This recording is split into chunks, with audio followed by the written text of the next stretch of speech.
Alrighty, and welcome back to the channel, everyone.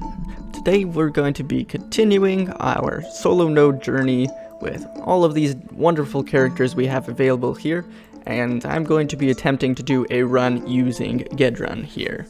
So he's a little bit of a fun one, very memeable by a certain alliance. As for what I think of him and being able to solo nodes, he is very low potential up until you have higher abilities, mostly because most of his useful abilities only happen once he is 6-star. So he gets a stun then, but before it's just a stagger. He gets paralyzed and then it turns into a cone AoE. It just damage and then it gets a stagger. You also have an aura that damages and then it turns into a stagger as well. So until he has those, his damage is low, his utility is low, just because paralyze and stagger, it basically causes them, it's like a flinch where their current action is interrupted, but then they continue doing it. And so what that means is an enemy's charging an AoE, I can interrupt it, but then they're just going to immediately continue charging it.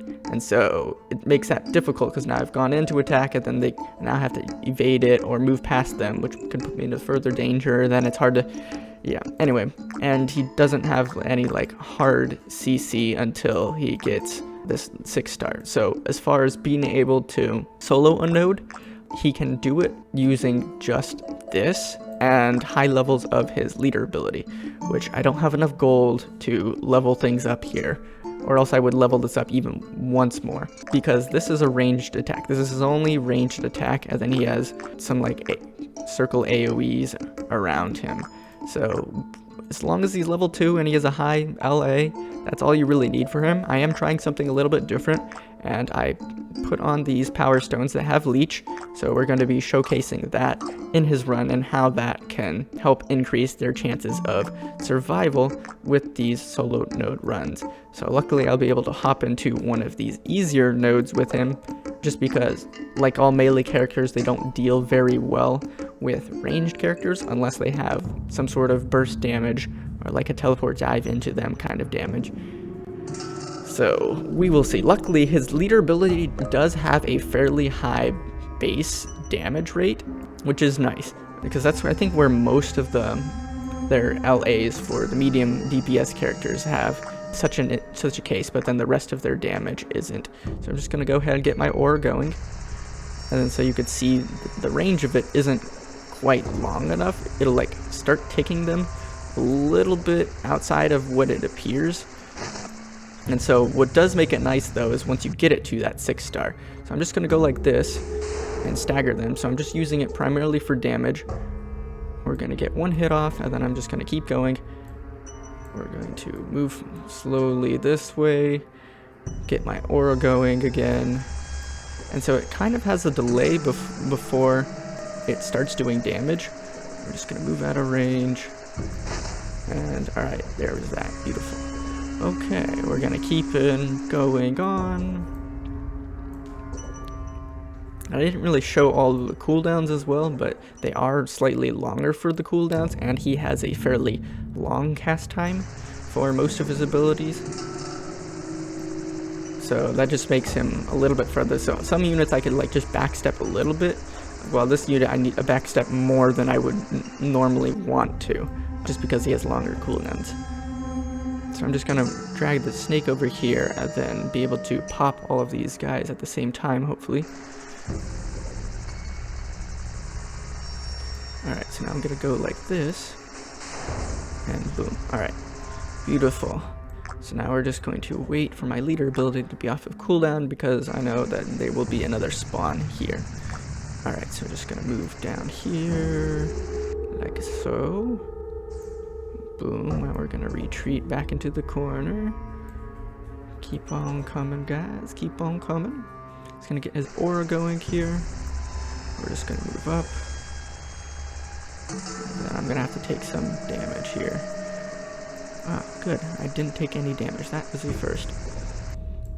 So, slow and steady for him wins the race. He'll be able to get, because it's been 10 seconds, he should cast his range attack there. Okay, that was the circle AoE one instead. We'll get his aura going. Alright, beautiful. So now we're gonna come in.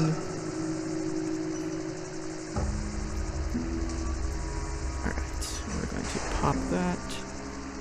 We're gonna get some hits in, and then I'm going to retreat out of the range. And this is going swellingly so far. So that leech is doing a whole bunch more than I thought it would be. I have to check the stats in a bit towards the end, because that's something I keep forgetting to do. I make all these videos, and then I'm like, oh yeah, wait, great, I have nothing more to say about it. And then I keep forgetting that I should check the stats, and now he's doing a dance for y'all. So happy about how things are going. Pretty much. So I'm gonna show how his stagger works here, basically. So we're just gonna go like this, and boom. See, it just interrupts what they're currently doing. Not necessarily that it is their like animation or stunned out of it, which it does have its merits depending on what type of content it is. So you just need a little bit more damage. Alright, beautiful. It's going swelling. I should be able to use this as an escape here soon. I'm just gonna do 1 damage. I'm gonna pop back and do stagger. I'm gonna come in and do a couple of hits. I should be able to kill this guy. Ooh, not that guy yet. Alright, good. So I'm just going to slowly kite him out of range using my aura for damage. Alright, yes, we are taking back Gedran. This is surprising he's doing so well with this leech going on right now.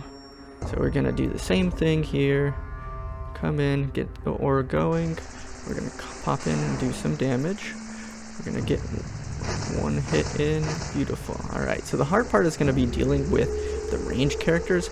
So I think the way I'm going to handle them is I'm going to be using my leader ability to actually kind of dive more into them after I do have my aura going. Cast, I can't see it. Alright, there we go. So now I'm just gonna slowly kite, do damage. I spend a lot of time in my slowdown mode here. Okay, now I could go in and finish him. Beautiful. So I'm gonna take the long way around, just so I could pull them back towards me some. Just gonna pop his aura here. Take 1 hit. And I'm gonna pop back here. Alright, so I think I'm gonna kite these guys out so I can manage the damage. And then I will be going in for the kill with these enemies, the ranged enemies here. Alright, beautiful. Just keep popping them for damage. Gonna backstab a little bit here. Just keep going. Luckily it's not as long of a cooldown as it was for Alexa, so I don't have to backtrack a whole lot. I'm gonna take 1 hit here, and then I'm going to interrupt this. I'm gonna hit the snake, and I'm gonna hit him, and beautiful. Alright, now all that's left to do is to wait for his aura and his leader ability to be off of cooldown. So we're gonna hold right here, speed things up a bit. I'm gonna wait until the next rotation of that, so I have the full aura going here. Alright, so we're going to hop in and interrupt their stuns, or their attacks rather. Alright, and that was it. Beautiful. So now let's see actually how much healing we got, even though it was doing some overhealing. So I think this is the amount we actually healed, and then this is the amount of overhealing. I'm not entirely sure how the leech function works with that, but as you can see, like, he did take 5,000 worth of damage. And let's see where all of his damage was coming from. His leader ability, and then actually his electric aura. So that's surprising. I didn't realize it would tick so often, so that might give him a little bit more redeeming qualities. But as you could see, it was mostly just his leader ability and his 2-star. But hope you guys enjoyed, and I'll see you all in the next video.